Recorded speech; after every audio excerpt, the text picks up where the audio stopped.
In today's episode, once again, we speak to the amazing Marco Bonanni. Marco is an accomplished author and entrepreneur dedicated to helping individuals unleash their full potential with a passion for personal development and self-improvement. Marco has written a transformative book titled Success Secrets, Unlocking Your Potential for Greatness, drawing from his own personal experience and extensive research. He shares practical strategies and insights to empower readers to the journey towards success. And today we're speaking to Marco about the success secrets. Let's find out. And remember, if you want to upgrade your money mindset, then click on the link www.millionairefoundations.com and watch my free training.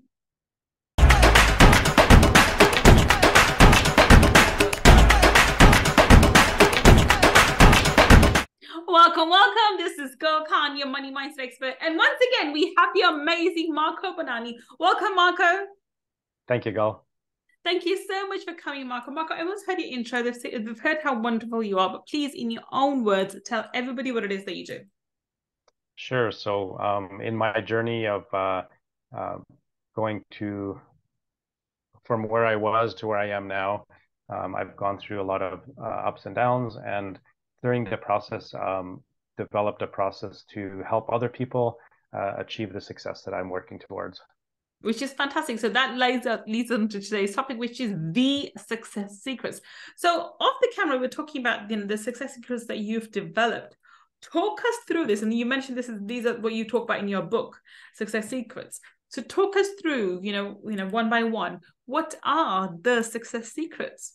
Sure. So I mentioned in my previous segment of how I went through a lot of ups and downs and hit some rock bottoms through my journey.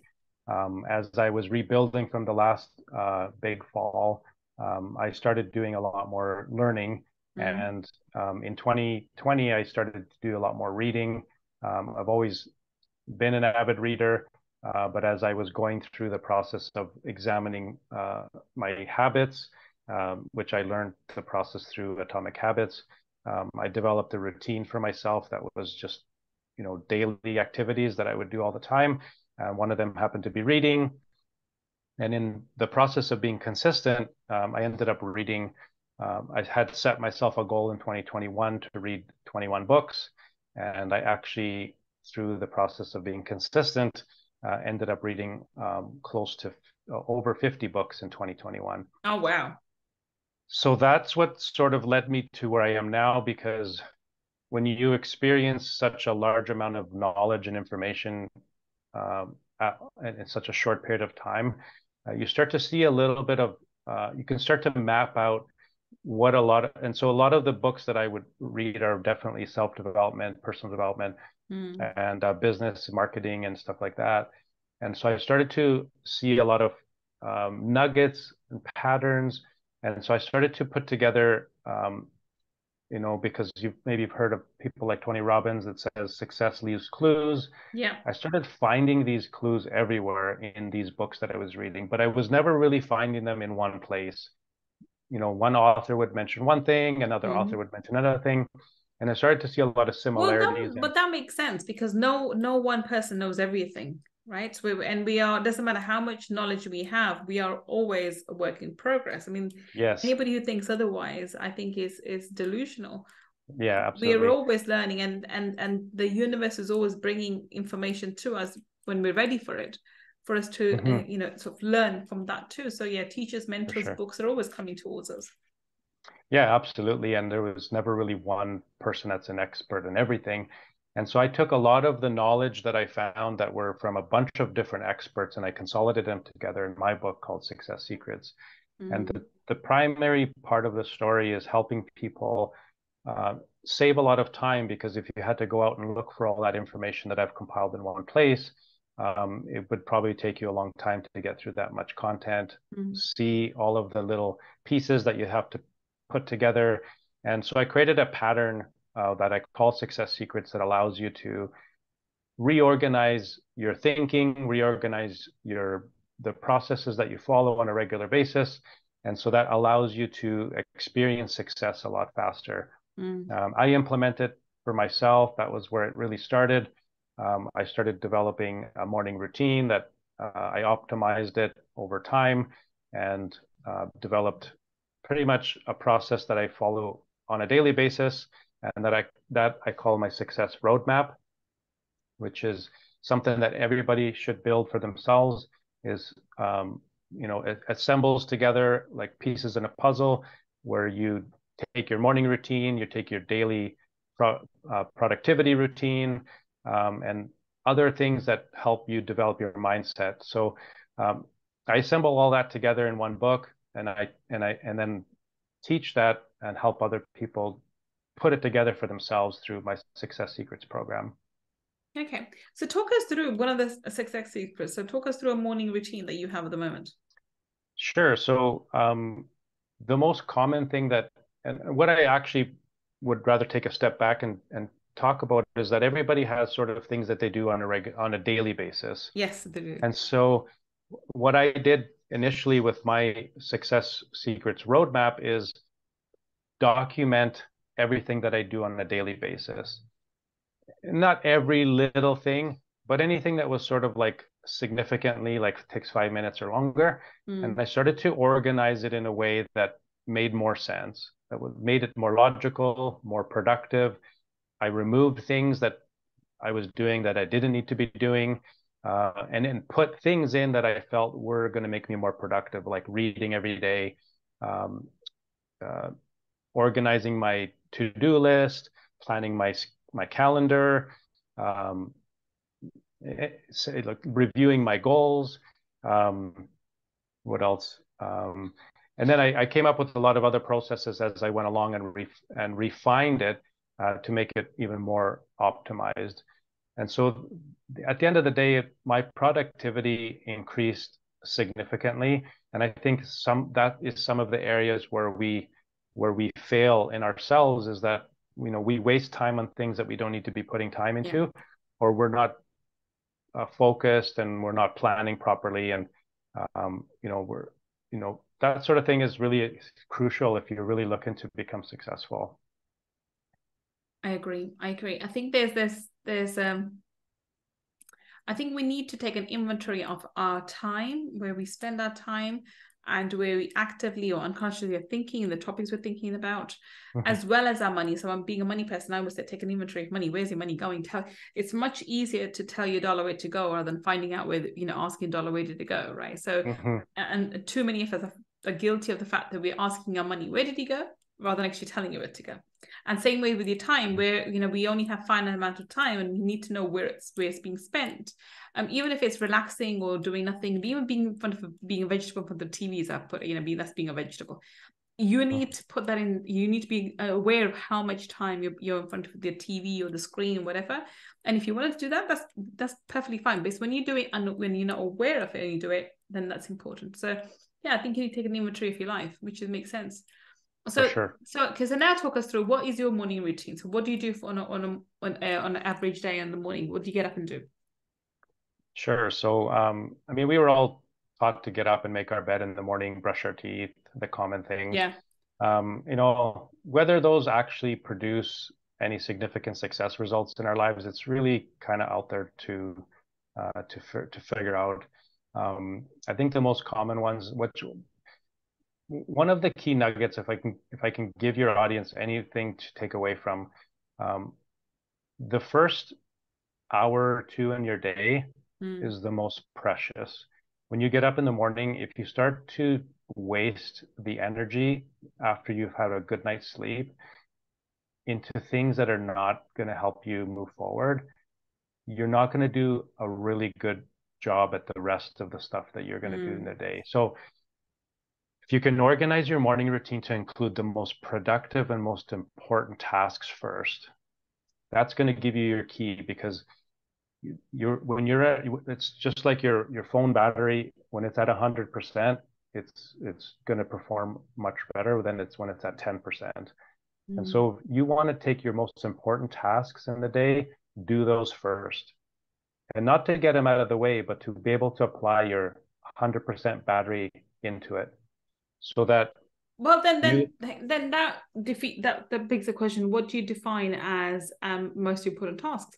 Because I know there are some people who advocate, getting up. Like, I think it's Brian Tracy, who talks about, the first 2 hours reading for 2 hours first thing in the morning, and then doing something else. And then there are others like Joe Dispenza, who tells you wakes. I mean, honestly, his meditations, I love the man, but they're like 2 hour long, and they go on forever and ever and ever. Right. So, he advocates that, spending 2 hours doing meditation minimum. If you go to his retreats, we do 4 or 5 hours as well. So that's just another level. And then there are other people like, Alex Hamonzi, who says, well, forget that. The first thing I want to be doing, he wakes up 4 a.m. and he starts working because he's the most productive at that stage. So, he wants to get out all the work thing, whatever, then the exercise, the food, and everything else comes later. I know somebody else, Alex Becker, who's another one of my mentors. And he is of similar thought. He wakes up at 4 a.m. and he gets down to doing work. And later on in the day, he'll go and do his exercise. And he's a health freak as well. He'll do everything else after. But first thing they wake up, they work. So here's a question to you. So what do you define as being productive? Meditations, reading books, or working? Yeah, absolutely. That's fantastic examination of this. So Brian Tracy, his book "Get It Done Now" is one of the key books. I think everybody should read that as well. And he defines the process of A, B, C, D, and E. So your A tasks would primarily be the things that you'd want to get done first. Now, it's not always possible to structure your day in this manner. Your lifestyle may not cater to being able to do that really well. For example, if you get up and you have to, take the kids to school, or exactly, that's my thing. So by the time you get the kids up and and they're dressed and ready and make sure they're okay, that's at least an hour gone. Yes, absolutely. And then by the time if you've dropped them or whatever else, you come back or you go to gym, or if you stay home, it's just I always find that by the time you got the kids up, ready, fed, breakfast, school run, come back home, that's 2 hours Yes, gone. absolutely. I've been through that myself for many years, and really, I didn't understand it when I was going through it when my kids were little. But you got to realize the energy that you've consumed in that process now. It's horrendous. It's a lot. By the time you come back, I know I am exhausted. I don't do school runs now because we share between that. I'll do the pickups instead. I remember when I was doing school runs in the morning, and the stress of making sure we get on time with other parents and traffic and whatever else, that drains you. And you have to understand that energy that's drained from you. And if the kid is inquisitive as well, constantly asking, Mom, this, that, just whatever, do this, blah, blah, blah, blah. It's never ending. So you can imagine that there's a good chunk of the tasks that happen during that phase of those 2 hours. Yeah. A lot of that stuff can be planned and prepared at the end of the day before, the night before. Because at the end of the day, like, you're really tired but before you go to sleep, but you have just enough energy maybe to pack their lunch, get their backpacks by the door. And then what I also do is I teach my kids to prime. I call it priming. So priming is putting the backpack by the door, getting your lunch ready the night before. All of these little tasks that are really just mindless things that you have to get done, but they're not really helping you in any significant way. You want to reserve those tasks when your battery's low and you're about to go to sleep. You're just getting the last few things done, because then in that morning rush, by the time you're done, if you save all of those tasks for that morning routine, when you sit down at your desk to continue doing your work, your battery's half consumed now. Oh, yeah. The effort you're going to be able to put in, all the things that you now have to get done that's going to move you forward, you're not going to be able to put in the amount of effort that you should be putting into to see the significant output from it. Yeah. So you really need to find a strategy for your schedule that allows you to reserve the best part of your energy to apply to those tasks. And so you need to move some things around. I call it priming, habit stacking, whatever it is that you need to do to reorganize. So in my Success Secrets program, I actually teach how to get started to organize your routine. And your routine goes from the moment you wake up to time you go to bed. And you'll be 100%. surprised when you start to document all of the things that you do every day. There's probably, dozens and dozens of things you do all day. You're not doing them in the right order. You're doing things at the beginning of the day when you should be doing other things that are more productive. Yeah. You move those things around and allow yourself to be mentally flexible, because we usually get rigid when we're in a routine. Yeah. We do things over and over again. We repeat. We And so get then, comfortable. We get used to doing the things in a certain way, and they yeah, become autopilot. exactly. And you have to break those routines, and they're going to be uncomfortable at first when you're Yeah. going to be moving things around thinking, oh, I'm just don't want to do this at the end of the day, or I don't want to do this first thing in the morning. And so, going back to like Alex Hormozy, he's a, fitness guru. Mm. Exercising and going to the gym might be a huge thing for him. Maybe for Joe Dispenza, his big thing is meditation. That's part of his work, the things that he does. So they've probably, even if they've consciously gone through this exercise, they have subconsciously done it, and they've aligned their tasks in a certain way that allowed them to put the best energy towards the things that move them forward the most. And so as a key takeaway is reorganizing your routine and working towards something that's very optimal, that's going to help you move forward. Yeah. I mean, as I'm listening to you, it makes sense to me. I think we need to, so I recently did a test. Again, this was recommended by Alex Becker. And it was to work out your sleep patterns, and apparently I'm a dolphin. That's apparently who I am. Okay. In terms of the sleep thing. So you figure out when you do the test. And I think understanding your needs and where you are, more, you're more productive in the morning, more productive in the evening. I've always been a morning person. I think that I felt that deteriorated once I became a mother, but then that's because I was always running half empty. I was always running after the kids and doing a gazillion things. Mm-hmm. And I think you need to understand who you are. No two people are the same. Therefore, the success secrets cannot be the same for you, Marco, as they are for me. We can have a template, but we can adapt to our lives, but we cannot have the same routine. You and I will not be most productive on the same routine. We will have to have our own unique, itemized, way of doing things. So, maybe meditation for you, and maybe a meditation in the evening for me, and maybe workout first thing in the morning for me, and with workout in the last thing for in the night for you, depending on what you do. Because I think that's what Joe Dispenza does the workouts right in the evenings. So it works out. It ends up being that you find the things you need to do, and then you find out what's best for you, and then sort of plant them in your day. And going back to the book that you mentioned, I think it was in Friday Future, Atomic Habits. It's building the habits of doing those things that you need to do. If you can't do it in the morning, then you need to figure out a way in the day that you need to fit it in and do it. But do it not just once, but repetitively until it becomes a habit, and then stacking on the habits, making additional habits which are good for you, which would lead to success. And the more habits you integrate into your life, which could lead to success, the more successful you will become over time, because compounding will come into effect at some point, and then boom, you have excelled. And it's just it's shocking for people. And it's amazing. And you're like overnight success. Well, you're not overnight success. You've been building and building, working, and it's just eventually compounding has come in, and it's now blown you up in terms of this really successful person.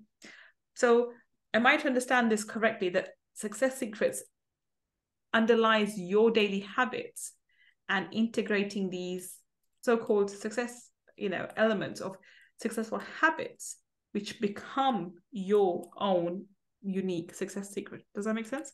Yes, absolutely. Everybody's routine is going to be like a fingerprint. Everybody's going to have a different one. We all have different goals. We all have different, priorities, and our routine is going to reflect those goals and priorities. And so aligning them and optimizing them is the key to moving forward. They do compound. Repetition does lead to autopilot, subconsciously doing all of the things that we need to do.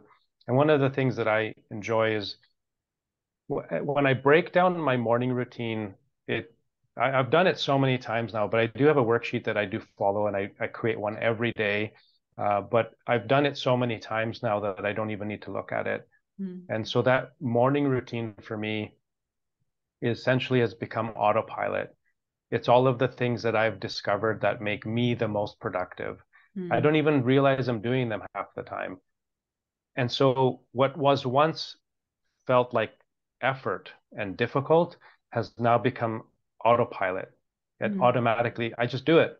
And those become the most productive tasks, which now I don't even realize that I complete them sometimes without even realizing I'm doing them. Yeah. I know that sounds a little bit disconnected, but it isn't. Like if I'm some of the most I don't think so at all. I don't think so at all. I think anybody who's even remotely disciplined would understand where you're coming from. And I was thinking of small things such as making your bed.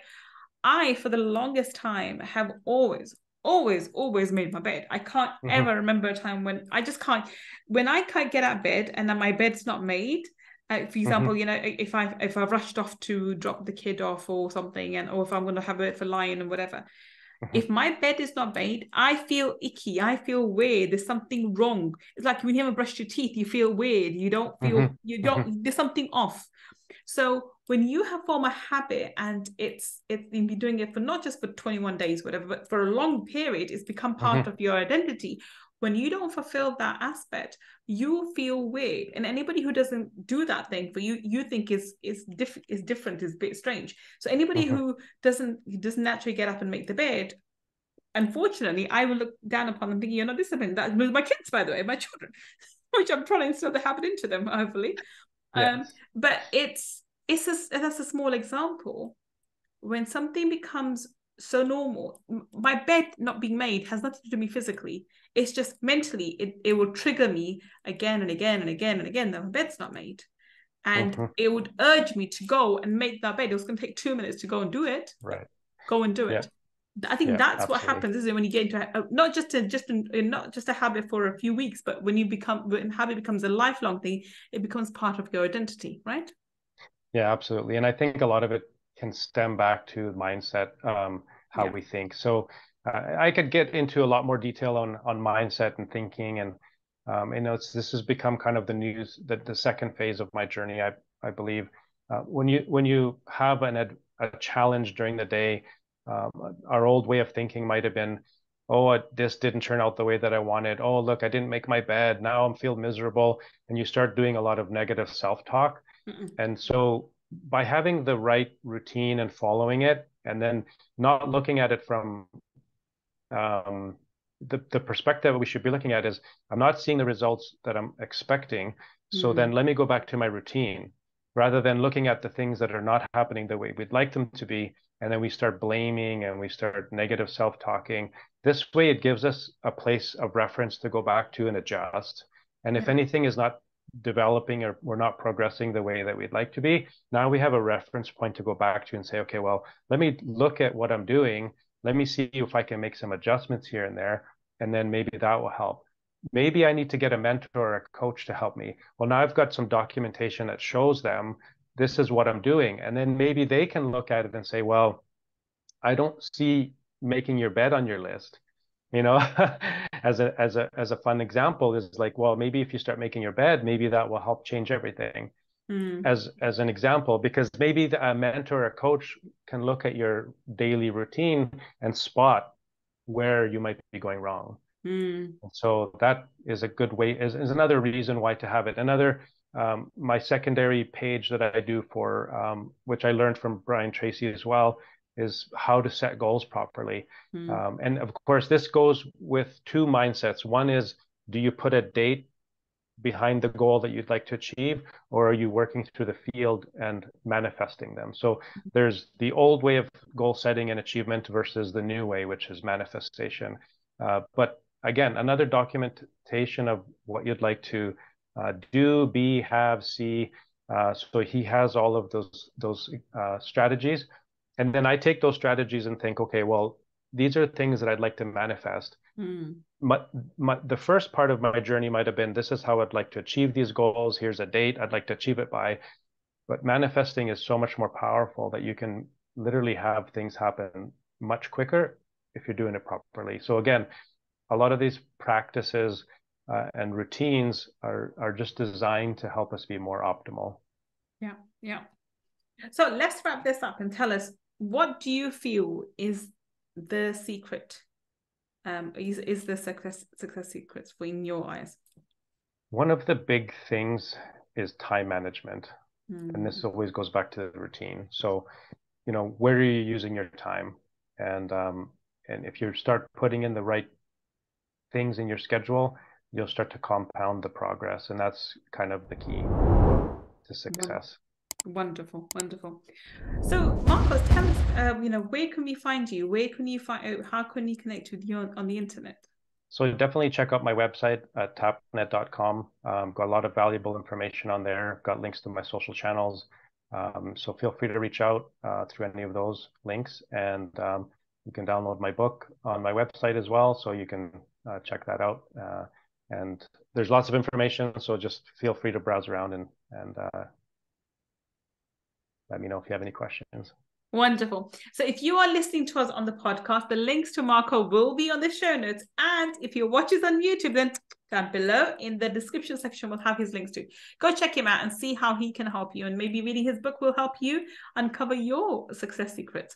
Well, thank you so much for being such an amazing guest for us, Marco. Thank you. And it's been a pleasure talking to you. Thank you. It was a pleasure as well. And thank you for listening to me and Marco today on Money Talkies. I will be back with another amazing guest, finding out how you and I can build a better business. Until the next time we meet, this is Gull signing off. Take care and bye for now.